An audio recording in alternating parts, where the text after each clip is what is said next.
Bonsoir et bienvenue dans l'entretien d'Hérémie. Notre invité aujourd'hui est à la fois acteur et grand témoin des 40 dernières années de l'histoire politique de la Mauritanie, ministre de par le passé. Aujourd'hui, il est écrivain également. Il vient de publier un roman intitulé L'enfer, hier dans le corps, aujourd'hui dans l'âme. Mohamed Ould-Barbous, bonsoir et merci d'avoir accepté notre invitation.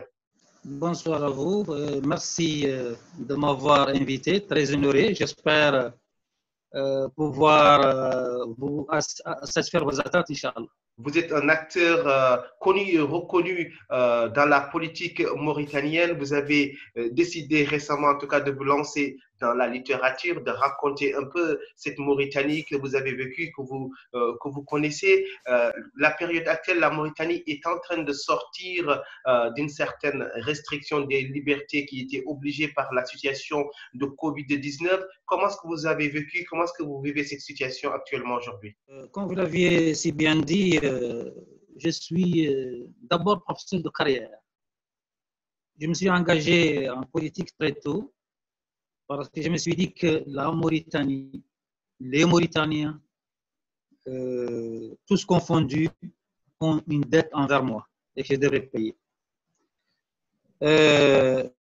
J'ai voulu écrire pour partager avec tout le monde mes expériences, mais également ce que je considère comme étant quelques problèmes à résoudre pour le bien-être de tous les Mauritaniens.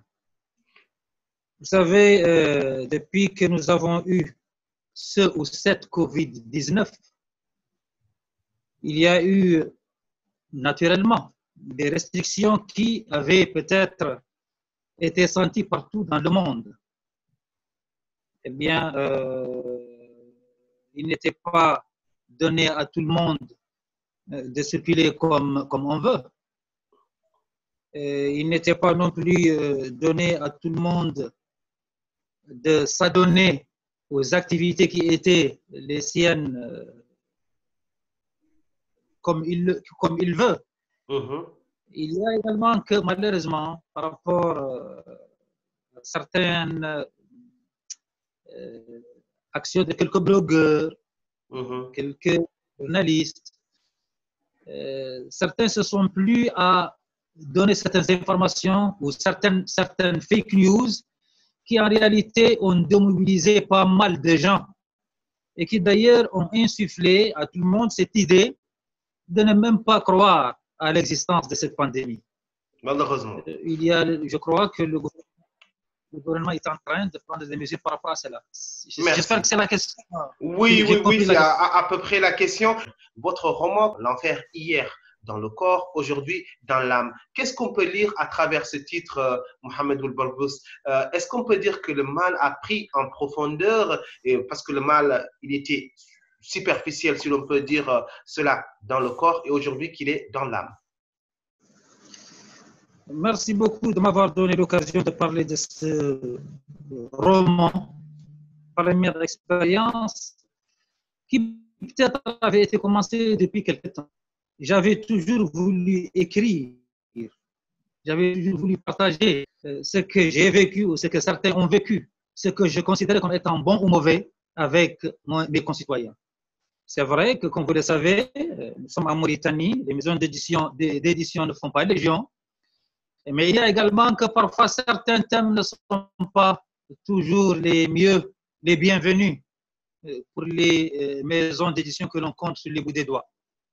Il y a également que pour ce qui est des maisons d'édition d'ailleurs, il faut pouvoir avoir de très bonnes relations, pour pouvoir également se déplacer, pour se faire connaître et être accepté, pour être publié.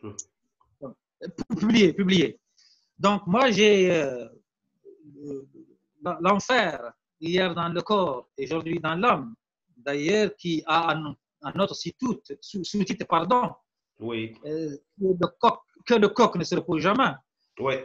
C'est une manière d'illustrer ce qu'a pu connaître l'esclave. Et ce qu'il a pu connaître, il n'y a rien de superficiel.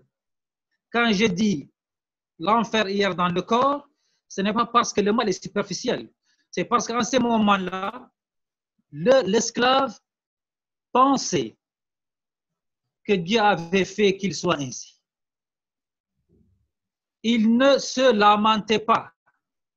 Mais en plus du fait qu'il était soumis, il était soumis à tous les mauvais traitements possibles. On pouvait le battre, on pouvait le tuer, Conveillable à merci. On pouvait, etc. Donc, c'est un peu ce qu'il peut ressentir à travers le corps. Oui, et aujourd'hui dans l'âme. Aujourd'hui, dans l'âme, l'esclave est devenu intellectuel. Il y en a qui sont allés à l'école. Il y en a qui ont pu côtoyer d'autres gens et ont su que, malheureusement, ils ne sont pas des hommes comme les autres.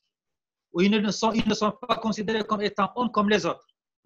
Eh bien, donc, en plus de ce mauvais traitement au niveau du corps, il est venu s'agripper ce sentiment, cette prise de conscience de l'infériorité ou ce qu'on veut que cela soit l'infériorité de cet homme vis-à-vis de tous ses autres semblables. Donc, le mal est devenu double. Donc, voilà pourquoi, voilà ce que je voudrais dire par l'enfer hier dans le corps et aujourd'hui dans l'âme.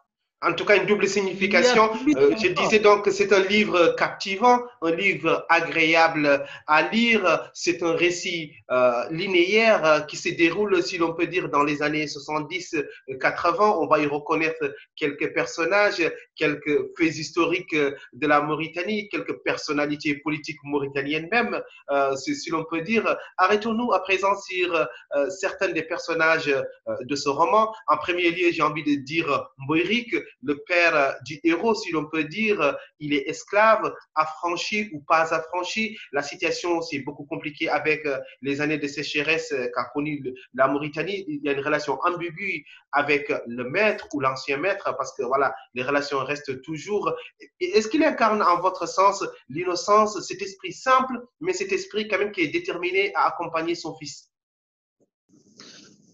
Mboirik est l'esclave type. Mboirik est l'esclave qui accepte la fatalité. Mboirik est cet esclave-là qui, de son point de vue, se soumettre à son maître, c'est souscrire aux enseignements de sa religion qu'est l'islam. Le refuser, c'est être un renégat. C'est refuser ce que lui dicte sa religion.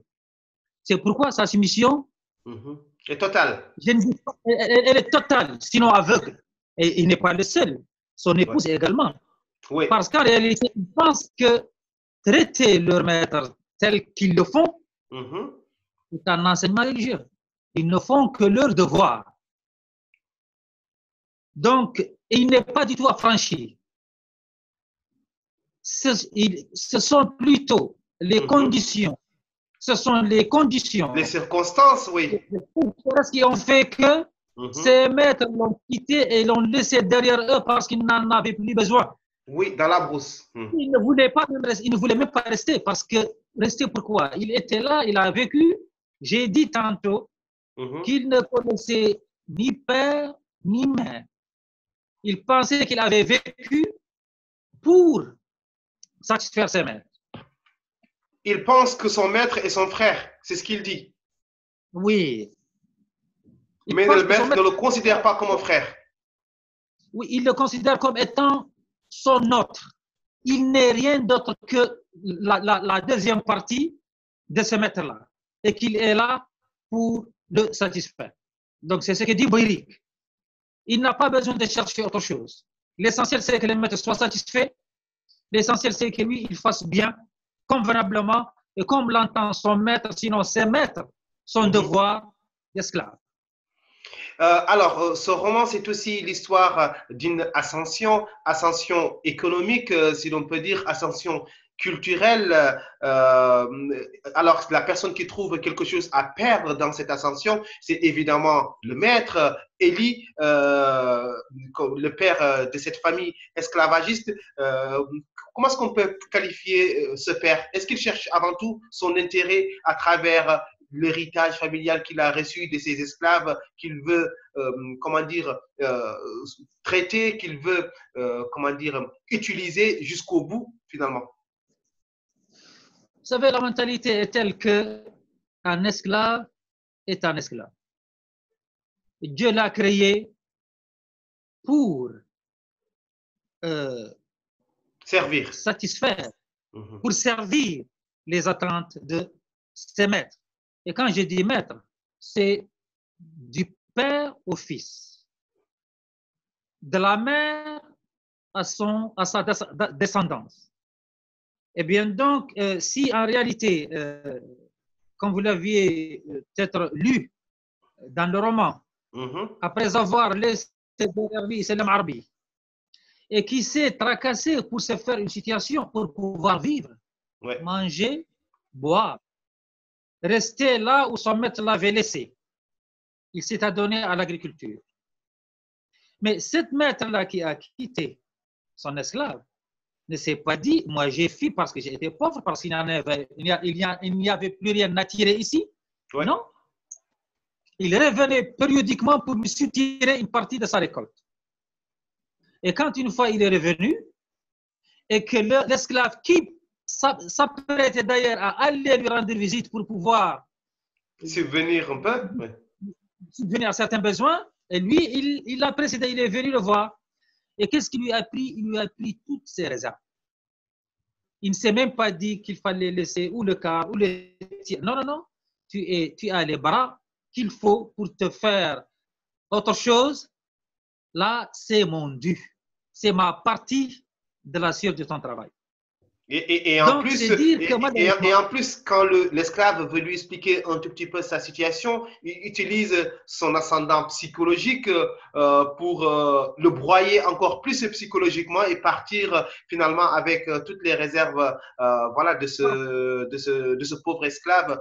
Malheureusement, en tout cas, c'est un roman intéressant, captivant, très agréable à lire. Je l'ai dit tantôt. Parlons à présent de celui qu'on peut qualifier du héros de ce roman qui fait une ascension sociale, si l'on peut le dire ainsi. Il n'est pas comme son père et sa mère. Est-ce que vous diriez-vous, c'est la sécheresse, donc les circonstances qui l'ont sauvé de l'esclavage, ou bien c'est la volonté de ses parents, ou encore c'est sa propre volonté, lui qui a choisi d'apprendre, d'aller à l'école, de se construire une vie?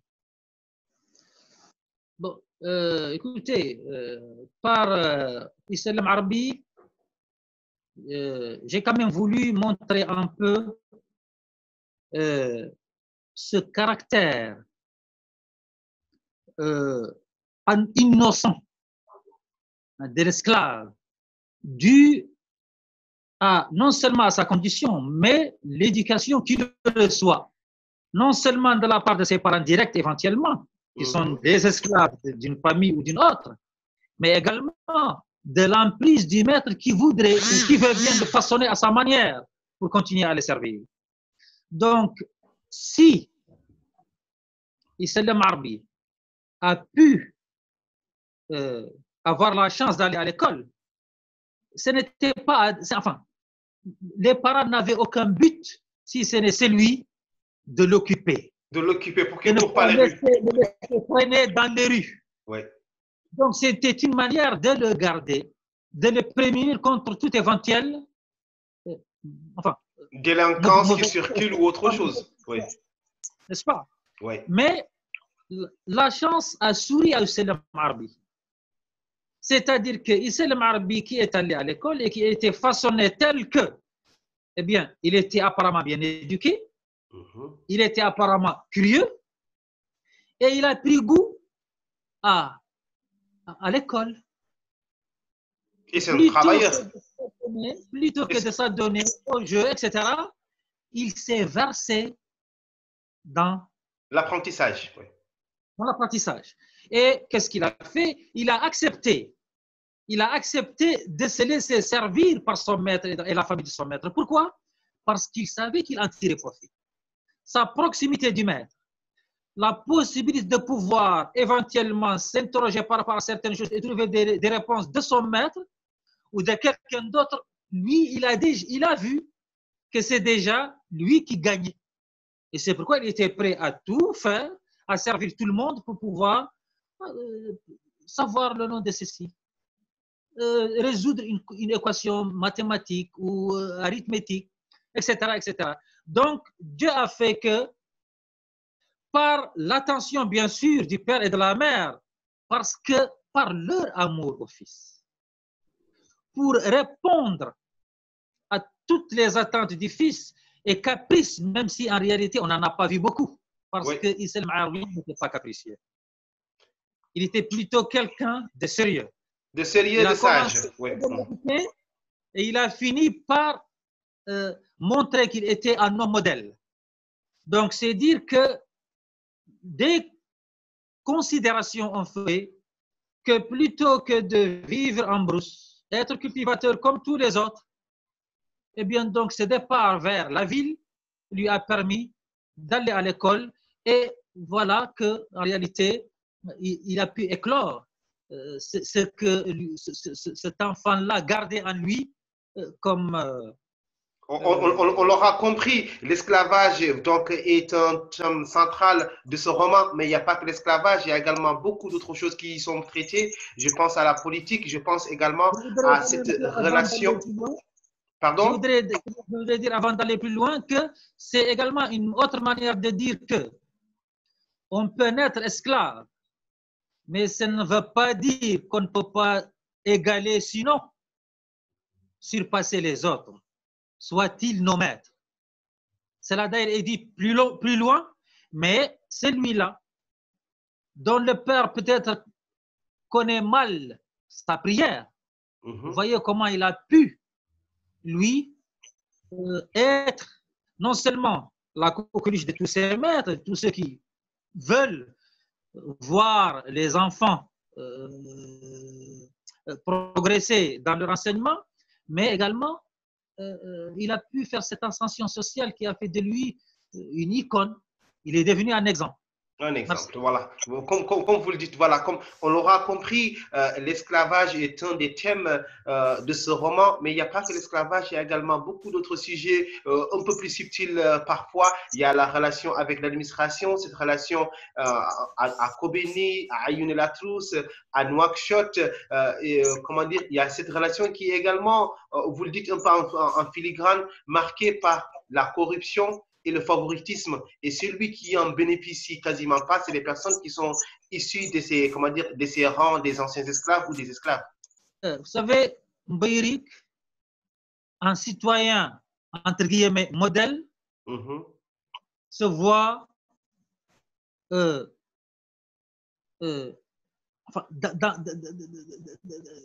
comment on appelle ça?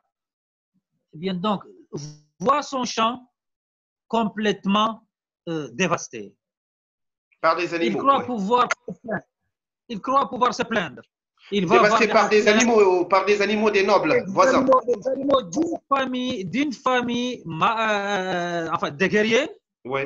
Eh bien, donc, d'abord, il va voir la famille pour se plaindre, croyant pouvoir trouver gain de cause. Et qu'est-ce qu'on lui répond?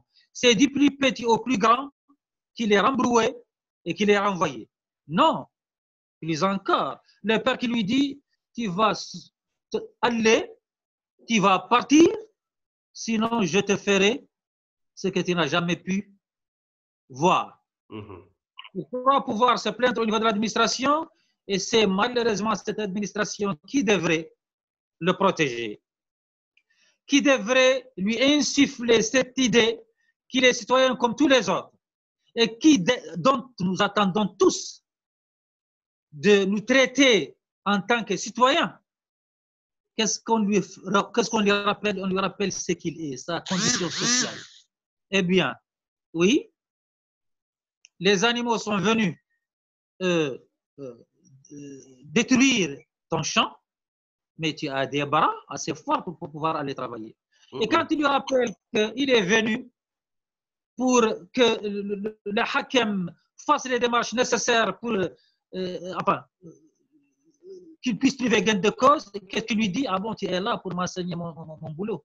Vous voyez, donc, c'est pour dire qu'en réalité, il n'y a aucune possibilité au niveau de la mentalité des Mauritaniens de nous voir ou de voir ce monde-là débarrassé de cette considération qu'on a pour l'esclave.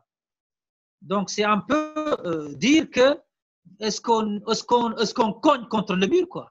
Alors, on aura dit voilà, que c'est un roman qui se déroule dans les années 70.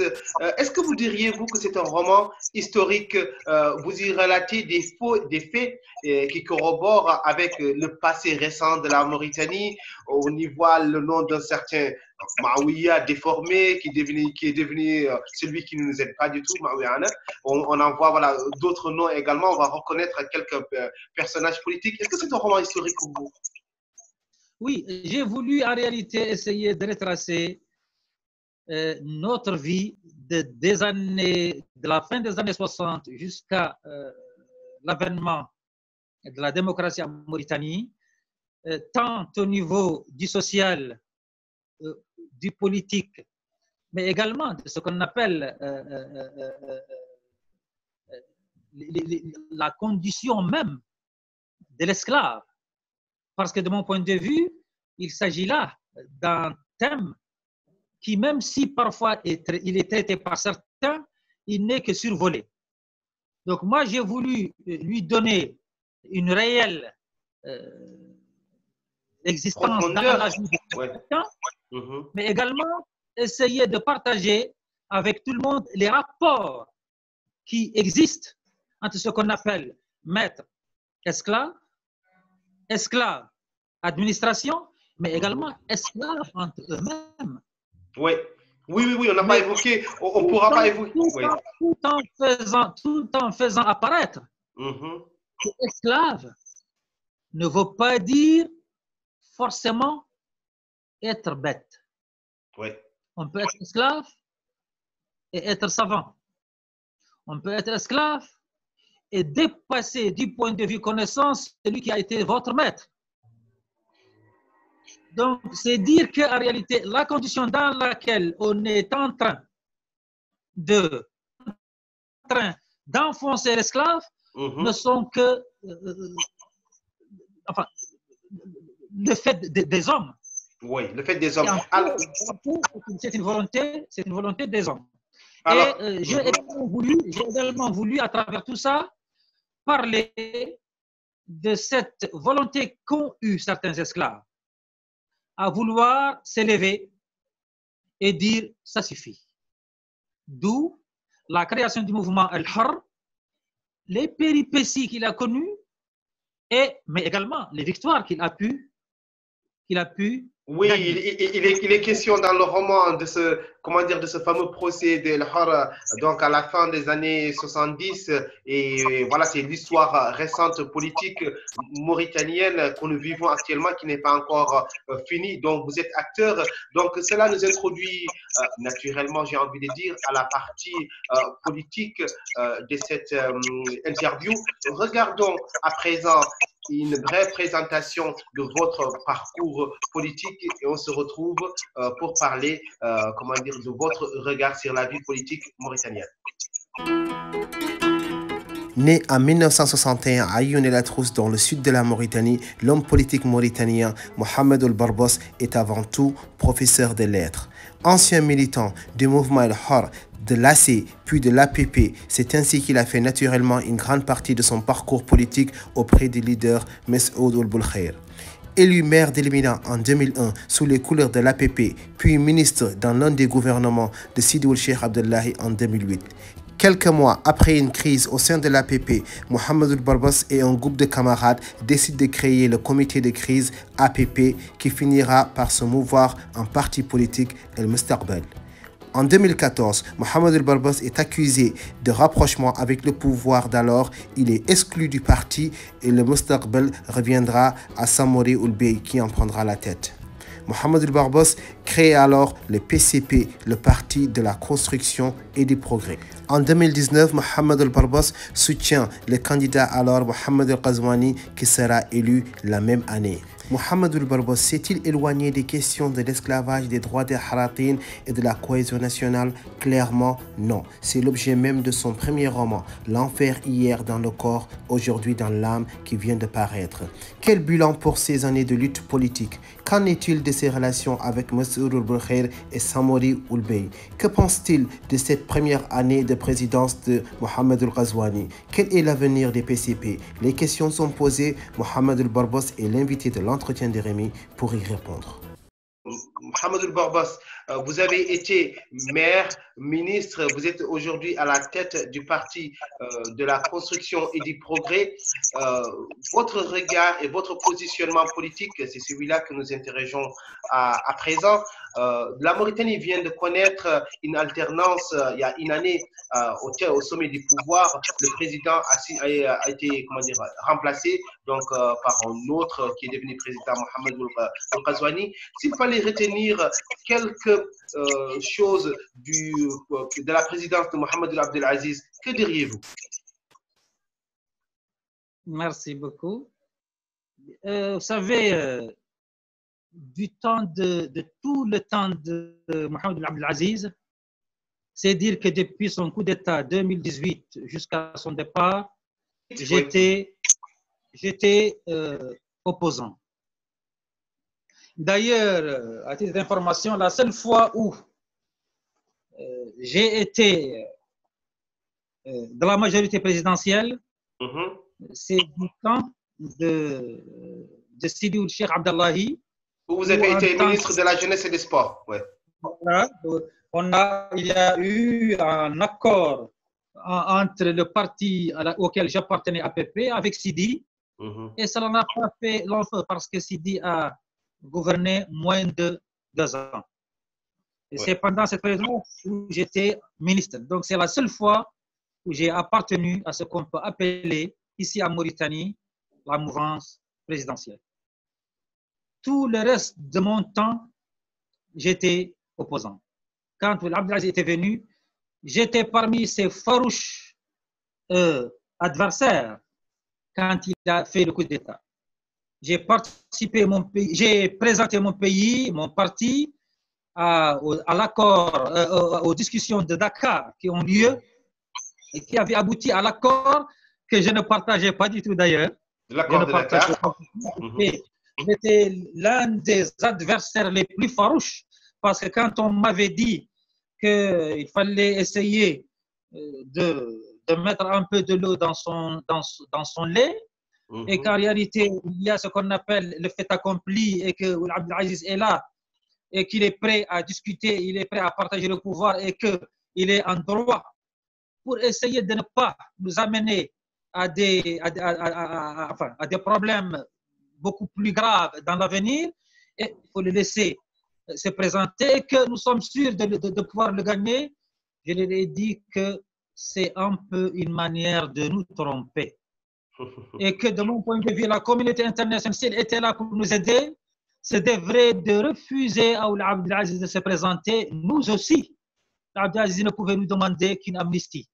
Quant à se présenter, c'est un peu nous mettre, excusez-moi l'expression, le doigt dans l'œil. Abdelaziz a le pouvoir. Il a les moyens de l'État. Il s'est fait une situation favorable. Il a les ministres, les hakams, les walis, l'administration. Il a vous nous dites, nous, d'aller compétir avec lui, c'est la meilleure manière de nous dire, laissez Abdelaziz grimper sur vos Alors, il a été au pouvoir pendant 10 ans, il a laissé le pouvoir. Qu'est-ce que vous en retenez? Je voudrais quand même rappeler que j'ai été parmi ceux qui, en 2015-2016, avaient appelé à un dialogue. Quand j'ai vu que... On va y revenir tout à l'heure d'ailleurs. Oui. L'opposition avait échoué et qu'en réalité, personne n'était prêt à se sacrifier.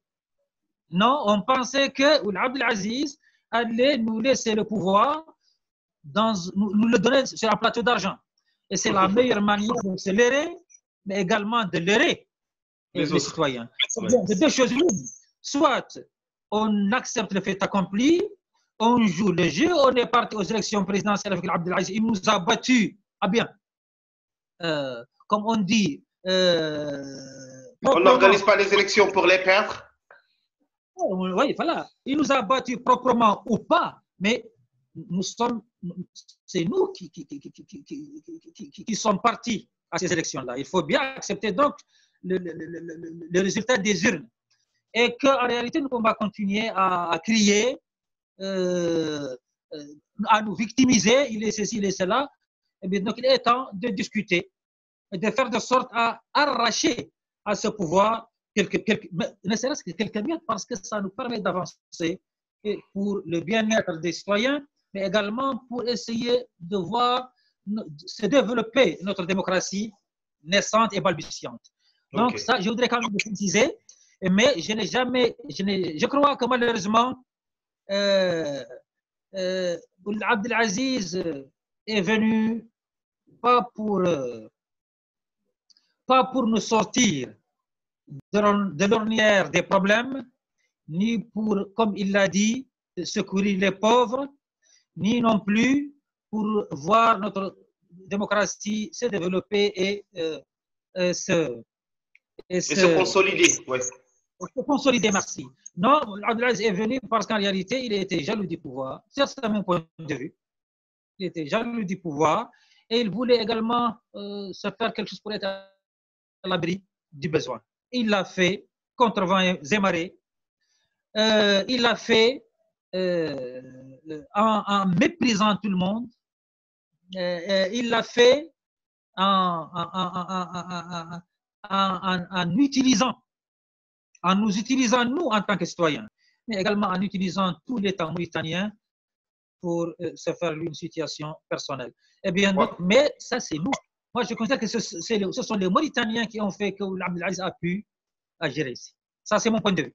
Ok. On aura compris votre point de vue, comme je le disais tantôt. Donc, vous êtes à la fois acteur, en tout cas d'envergure nationale et témoin de la scène politique. De nouvelles recompositions politiques sont en cours en Mauritanie, de la RFD jusqu'à l'UFP, continue encore à accorder un certain crédit en jouant la pacification de la scène politique. Tawassoul, force de l'opposition, en tout cas, semble tendre vers une création de quelque chose avec Biram Rag ou avec Samba Thiam des FPC. Comment est-ce que vous voyez, le bouillonnement politique actuel? Oui, vous savez, en politique, rien n'est impossible. Tout est permis dans la mesure où, en réalité, en tant que parti politique ou en tant que leader d'opinion, on voit ou on se voit dans ce que nous avions voulu concrétiser comme étant accord ou fusion ou accompagnement d'une chose, quelle qu'elle soit, avec un ami politique ou ce qui pourrait éventuellement être notre adversaire d'hier et qui pourrait éventuellement être notre adversaire de demain.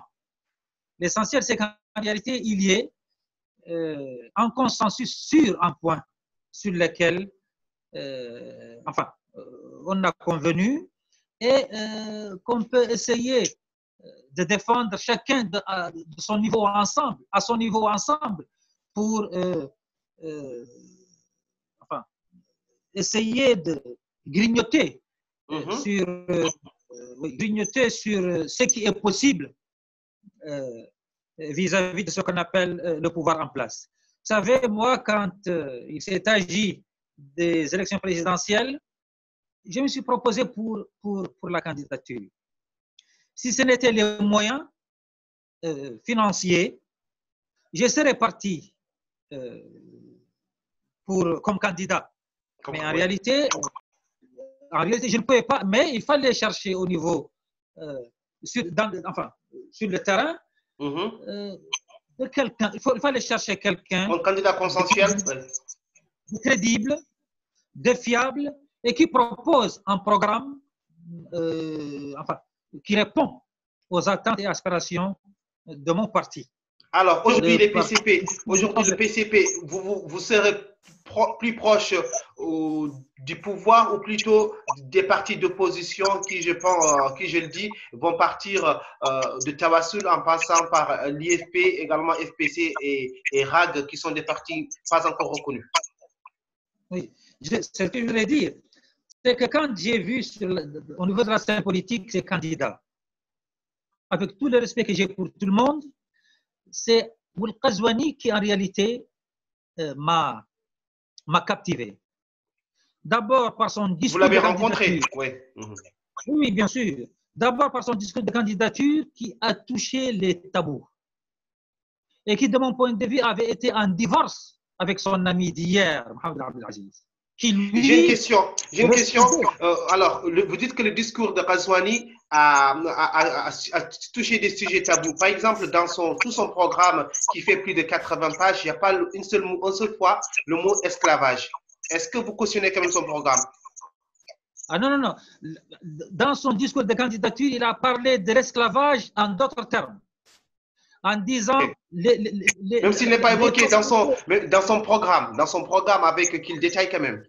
Le mot esclavage n'apparaît pas une seule fois. L'esclavage n'apparaît pas, mais il l'utilise dans d'autres termes. Quand il dit l'exclusion, quand il dit les franges marginalisées, et quand je l'ai rencontré personnellement, et j'ai apporté une plateforme qui parle de l'esclavage, et quand il s'est mis à en parler, j'ai comme senti que c'était lui l'auteur de cette plateforme-là.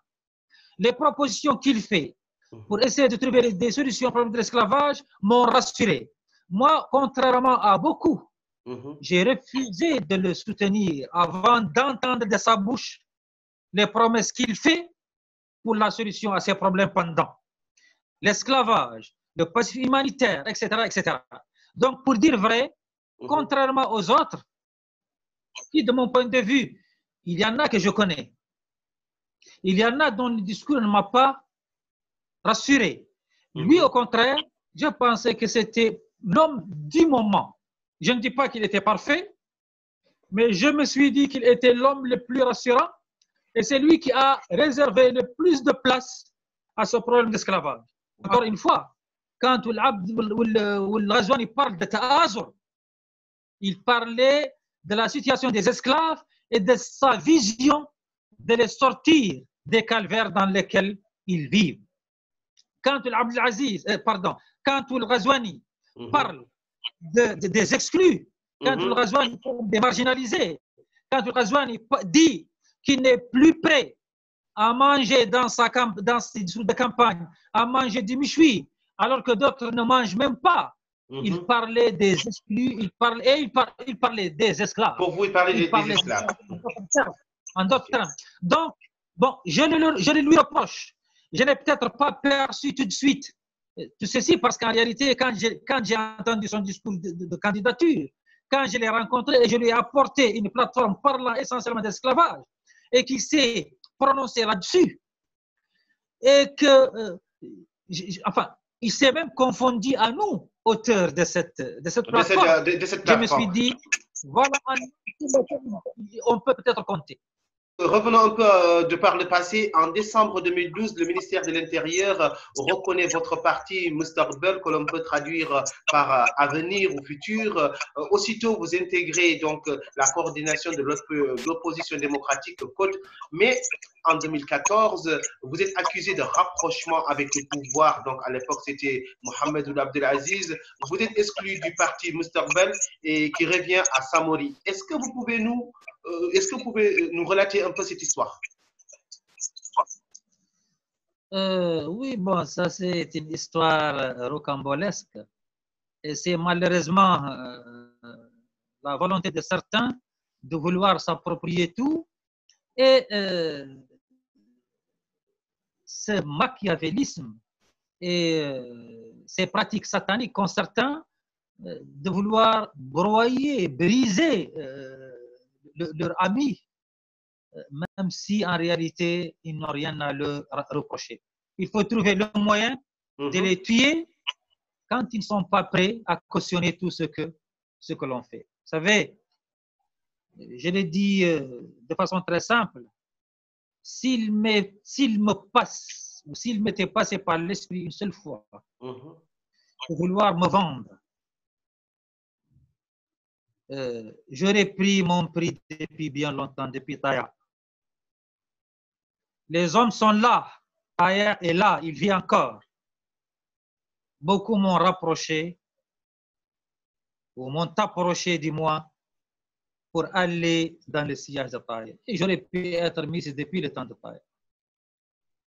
Mais encore une fois, comme je l'ai dit tantôt, quand nous sommes allés en politique, on ne faisait pas de la politique en cheval pour nous permettre d'accéder à des postes ni pour avoir de l'argent. Au contraire, on y est allé pour secourir ce que j'appelle personnellement les damnés de la terre, les esclaves,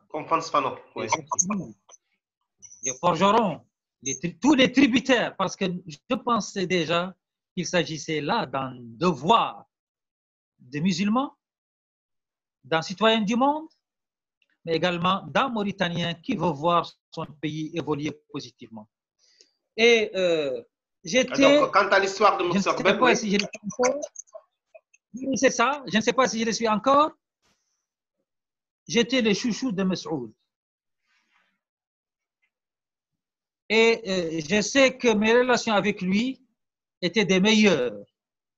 Je faisais des jaloux parmi ses amis, d'ailleurs, d'âge et de parcours. Mais quand Messoud, de mon point de vue, a failli parfois, je lui ai tenu tête, j'ai dit non. Et je considère qu'en réalité, ses relations avec Samouri étaient des relations trop personnelles et qui ne devraient en aucun cas nous engager, nous autres, ni du parti, ni du mouvement. Et c'est contre ceci que je me suis levé. Ce n'était pas contre Messoud, ni pour Samouri, mais c'est aussi bien pour le mouvement Al-Harb que pour le parti. Non, s'il vous plaît, laissez-nous en dehors de vos guerres. Nous avons autant besoin de Messoud, qui est notre leader, que de Samouri, qui est un militant de ce parti-là et de ce mouvement, et qui a naturellement à se reprocher. Nous avons à lui reprocher.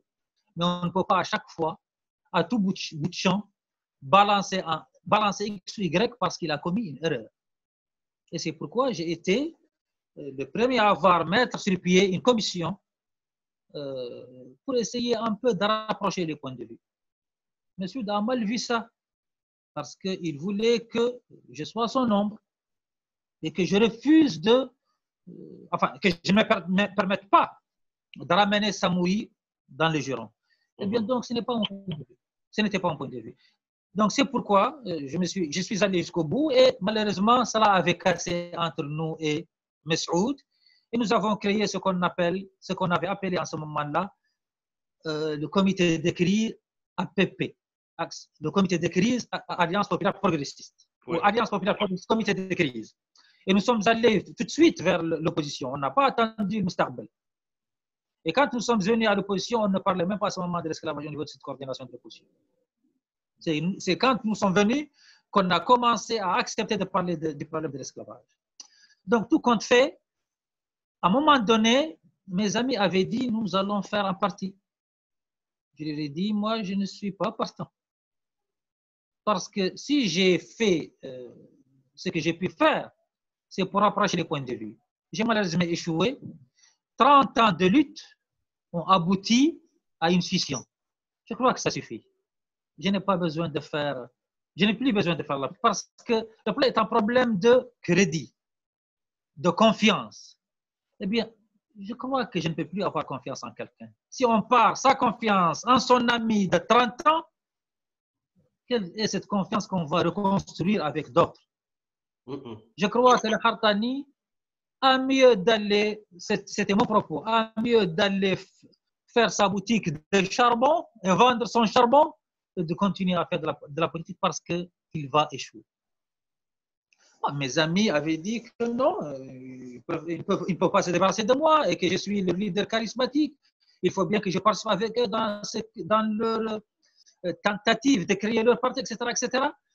Et qu'en réalité, Samouri en tant que personne, parce que moi je l'ai dit, je ne crois pas en Samouri. Cet homme-là, ce que j'ai fait, ce n'est pas pour ses beaux yeux. Je l'ai fait parce que je considère qu'il peut être d'un apport pour le parti ou le mouvement, mais ce n'est pas parce qu'il est tout blanc. Non, il a ses problèmes. Et moi, je n'ai jamais été son ami. Non, mes amis m'ont dit non, rassurez-vous, Samouri n'est qu'un homme. Donc nous sommes des hommes, nous allons faire notre parti. Et s'il ne souscrit pas à ce que nous avons décidé, eh bien, il est facile de le soustraire. Je suis allé, je lui ai dit bon, voilà, j'ai fait 30 ans de lutte politique, je peux continuer. Et j'ai continué avec mes amis. Mais Samouri, voyez ça, parce que Samouri, vous pensez que le parti devrait être un peu son instrument. Samouri est président, il est secrétaire général de syndicat. Quand on a mis sur pied le parti, alors que moi je m'attendais à ce qu'on ait, par exemple, d'autres gens, parce qu'il n'y a pas que des Haratim. En Mauritanie, il y a les démocrates africains, il y a les Beydan. Eh bien, il faut bien qu'ils se voient dans ce parti naissant. Samouri dit non, ses amis, ses acolytes disent non, non, Samouri sera le président du Conseil national. Je dis, mais donc ce parti-là, c'est un parti de Haratim, c'est un parti mauritanien. Le président, c'est moi. Et le président du Conseil national, c'est Samouri. Alors, donc, où est-ce qu'on va placer les autres? Ok. Donc, c'est vous dire qu'en réalité, tout ceci a été fait à dessein. Donc, Samouri cherchait à s'approprier tout. Et il aura réussi, à votre avis? Samouri a vu qu'il ne pouvait pas m'utiliser. Et il fallait chercher les moyens de pouvoir me créer des problèmes. Donc, vous savez, je suis mauritanien. J'ai peut-être mes frères qui sont au niveau de la présidence, qui sont peut-être ministres, qui sont peut-être ci ou cela, et qui sont au niveau de l'UPR. Mais j'ai des relations avec des gens. J'ai peut-être rendu service à des gens, etc., etc. Donc, moi, en tant que ministre, quand nous sommes allés à Dakar, il était prévu qu'on nous régularise une dizaine de mois de salaire. L'Abdelaziz n'a pas fait. L'Abdelaziz a fait pour Messoud un règlement de la moitié des salaires. Je suis allé voir un ami, lui demander de voir avec son ami ministre des Finances de me régler mes salaires. Voilà. Et cet ami, ce frère, qui a voulu m'aider, et on en a fait tout un problème. Pour dire la vérité, il n'en était rien du tout. Eh bien, donc, ils ont, comme on dit, monté leurs chevaux, ils ont voulu ternir mon image, et malheureusement également, je dois le dire tout haut, la justice a été impartiale, parce qu'en réalité, c'est lui qui a jugé en première instance, était quelqu'un proche de Samouri. Je ne m'en cache pas. Oui. Et quand j'ai fait appel, je sais que au niveau enfin, tout le monde se disait, mais c'est vous qui avez raison. C'est avant qu'il y ait le verdict. Ouais. Je crois que si Samouri a pu gagner, c'était plutôt politique. C'était que Abdelaziz était peut-être dans de mauvaises postures et cherchait plutôt à faire un geste pour la communauté internationale, dire voilà, non, je suis propre. Et Samouri a pu peut-être profiter de la situation pour avoir son parti. Eh bien, donc, il a eu le parti et nous sommes allés, on a créé la construction du parti de PCP. Progrès. Alors, mais c'est dire que non, il ne faut pas m'exclure parce qu'en réalité, il était minoritaire. Il faut quand même rappeler que ceux qui étaient les lieutenants hier de Samouri et qui l'avaient accompagné ont regretté parce qu'ils ont compris que tout ce qu'ils disaient était mensonge. Et qu'ils reviennent dans leur majorité pour me demander excuse. Beaucoup l'ont d'ailleurs quitté. Certains d'entre eux sont venus me voir, ils sont avec moi au niveau du Parti de la Construction du Progrès. D'autres tendent la main pour dire qu'en réalité, ils avaient été leurrés. On aura compris en tout cas votre point de vue sur cette histoire. Revenons à de l'actualité plus proche de nous. IRA ou le RAG, est-ce que selon vous, en tout cas qui avait appartenu à l'Hor, qui était un des membres éminents, est-ce que vous pensez que IRA aujourd'hui incarne les idéaux de l'Hor et les représente? Vous savez, pour dire vrai, Biram a été un des jeunes militants de l'Hor quand il était encore assez jeune. même si en réalité, en 1994 déjà, il a fait défection,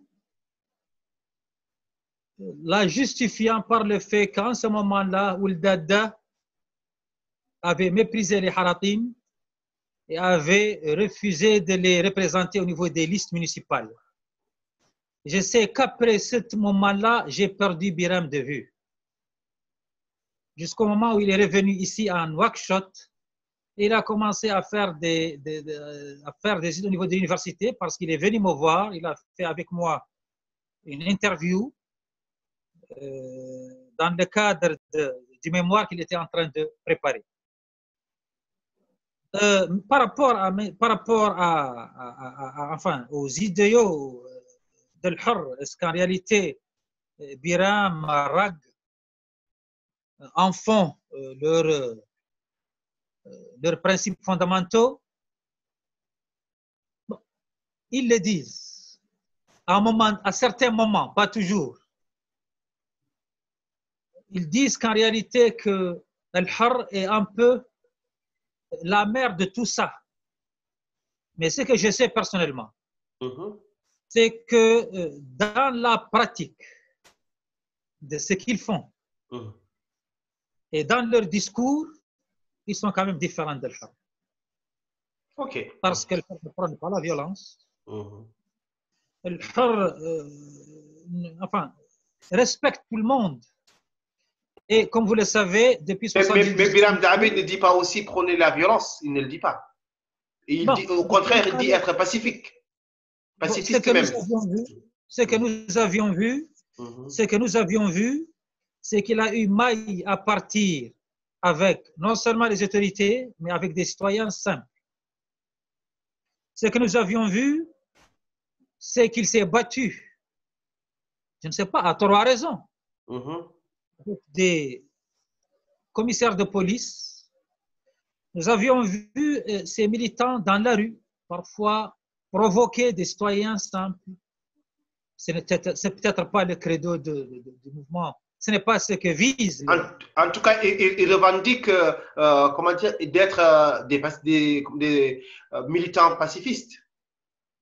Je l'espère. Ce que je dois dire, c'est qu'en réalité, ce qu'ils font et ce qu'ils disent n'est pas ce que faisait El-Hur et ce qu'il disait. Ok, on aura compris. Voilà. On aura compris votre point de vue. Dernière question pour finir cette interview. L'actuel président Mohamed El Ghazouani aura bientôt fait une année au pouvoir. Est-ce que vous jugez qu'il a bien entamé comment dire, sa magistrature? Vous savez, il faut dire qu'il est très tôt de regretter sa position. Moi, j'ai été un des soutiens de El Ghazouani parce que j'avais cru en lui. Est-ce que vous êtes déçu? Je ne voudrais pas franchement me presser ou m'empresser à le critiquer, mais je dois dire que j'ai beaucoup à redire par rapport à tout ce qu'il a fait. On vous écoute. La construction de son gouvernement jusqu'à la gestion de l'appui et de l'assistance qu'il a tant prôné pour les laisser pour compte. Donc, c'est dire qu'en réalité, j'ai mes remarques par rapport à ce qu'il a fait. Je crois qu'il a failli, enfin, dans beaucoup de ces entreprises. Bon, est-ce qu'il le fait exprès? Est-ce que d'ailleurs c'est ça, sa stratégie? Est-ce que c'est comme ça qu'il veut gérer la Mauritanie? Ou est-ce que c'est le début de quelqu'un qui vient dans un pays et dans une situation extrêmement catastrophique, pas facile, mais quand même, je crois qu'une année, ce n'est pas peu. Ce n'est pas peu par rapport à une magistrature de 5 ans. C'est peu par rapport à la vie d'une nation. C'est peut-être peu par rapport à quelqu'un qui vient d'une miette qui est l'armée et qui n'était pas peut-être prédisposé à gérer tout un État, mais c'est quand même beaucoup pour ceux qui, comme nous, ont vécu des années sombres, qui ont vécu dans le besoin, qui veulent voir les choses changer positivement. Je crois qu'une année, c'est quand même le 5e de sa mandature. Oui. Donc, je crois que nous espérons qu'il va pouvoir rectifier les tirs. Nous sommes tout espoir qu'il va entendre nos voix, qu'il va entendre nos plaintes et les complaintes, mais c'est voir quand même ce qui se passe tant au niveau de l'administration qu'au niveau de l'armée, qu'au niveau des sphères de l'État, il y a à revoir. Il y a à revoir. Donc, ce qui m'amène à vous dire, est-ce que PCP continue à être soutien de Ghazouani ou bien vous allez vous en éloigner si jamais ça continue dans cette lancée? Jusqu'à maintenant, nous sommes un des soutiens de Ghazouani. Il n'y a pas de majorité opposition. Oui. Il y a ceux qui soutiennent et il y a ceux qui ont peut-être un autre point de vue. Nous continuons à les soutenir. Okay. Nous le disons très fort. Nous espérons le voir changer. Parce que très sincèrement, ce qu'il fait ne nous représente pas. Ce qu'il fait n'est peut-être pas ce qui étaient nos attentes et nos aspirations par rapport à ce qu'il a dit et ce qu'il a promis. Donc, nous sommes prêts à lui tendre la main ou à lui tendre la perche pour qu'il puisse rectifier, pour que nous puissions continuer, nous le disons sans embâche, nous puissions continuer à être de ses soutiens. Et s'il continue dans sa lancée, nous sommes un parti politique, nous sommes prêts à revenir sur notre position et à nous caser ailleurs. Merci. Merci beaucoup, Mohamed El Barbous.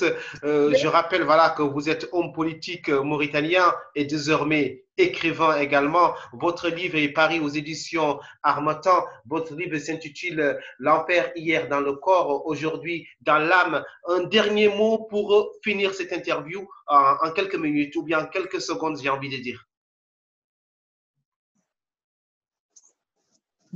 Oui, je remercie infiniment la radio RMI. Je vous remercie, vous également, Seydou, de m'avoir donné l'occasion de m'adresser à vos auditeurs.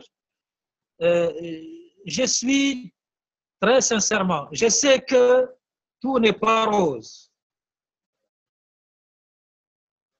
Je dois dire de façon claire que jusqu'à présent, la gestion du président Ghazouani, enfin, je ne la partage pas. Mais j'espère que les jours à venir nous donneront raison par rapport à notre soutien et qu'il va se rectifier. Nous espérons également que, comme ce qui avait été dit dans l'interview, que Ghazouani ne se gênera pas d'appeler les chats par son nom. L'esclavage s'appelle esclavage. C'est ce qu'elle s'appelle les séquelles de l'esclavage. Celui qui ne peut pas appeler un chat par son nom ne peut pas le traiter. Il y a un mal, il faut savoir de quel mal il s'agit. Il s'agit de l'esclavage. Il faut le diagnostiquer, savoir où est-ce qu'il est, combien de personnes sont en état d'esclavage. Et c'est à ce moment-là qu'on va pouvoir leur administrer le soin le meilleur. Avant de connaître ceci, il n'y a pas de soin. Il n'y a rien. Merci beaucoup.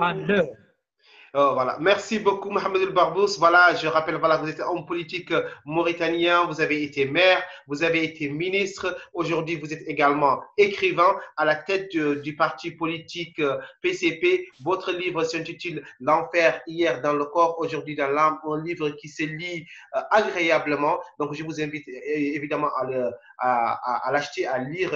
On peut le commander en France ou en Mauritanie. Donc, merci d'avoir regardé l'entretien de Rémi. On se retrouve très bientôt pour un nouveau numéro de l'entretien de Rémi.